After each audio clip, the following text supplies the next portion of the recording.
I remember talking to people that aren't into drum and bass and going, isn't drum and bass dead? And you're like, are you mad? Like, it's the genre at Fabric, for example, in London, that has always been there. While other genres have come and gone, drum and bass is always in room 2 or room 1 Friday night at Fabric. If people can't see that, they're crazy. It's just, it goes through phases, obviously. And like I just said, I think it's in a really good one at the moment. It is bastardised and it is the underdog. And that's why people have this like resilience about it. We had a big period of sort of big stages and big sort of festival, big lineups and stuff, and now it's coming back to sort of smaller clubs and darker rooms. And I think there's a lot of people doing good music. There's a lot of people who've started their own record labels, and that's making things really interesting and sort of dynamic again. That's the best thing about it. And I think it's why it's always interesting, is that it's constantly evolving, it's never the same.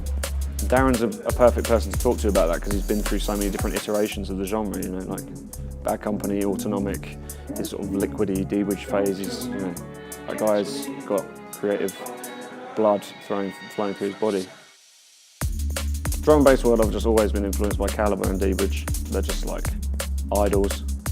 And I had a recent like pinch me moment where I was at D-bridge's wedding, and I was like, go back and tell like 20-year-old me, who was a huge D-bridge fan, that in 10 years' time you'd be like, you know, speaking to him on WhatsApp, your pals with D-bridge, and you're at his wedding, you know. That would have been a serious sort of, that's not going to happen moment.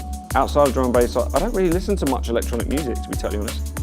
I'm into like singer-songwritery, hip-hop, funk, soul. Really love Anderson .Paak at the moment. I can't stop listening to that. We met through mutual friends. We weren't friends first.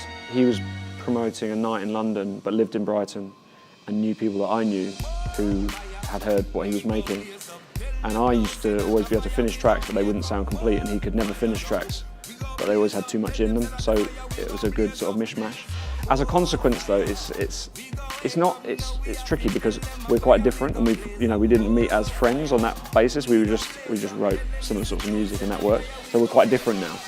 Over the 10 years that we worked together, we're quite different people, but it means when we work together, it becomes dynamic and more diverse.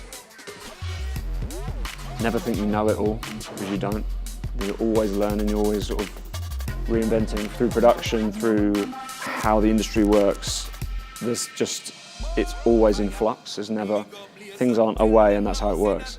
If you remain like open-minded and open to the ideas open to the fact that there are ideas out there that you need to listen to, and that what you're thinking isn't necessarily the right way, then you should be good. You just need to keep an open mind, and never think that you're sort of, this is it. From me, as an artist and like a lover of music, I like when people challenge themselves and don't just keep rehashing the same thing.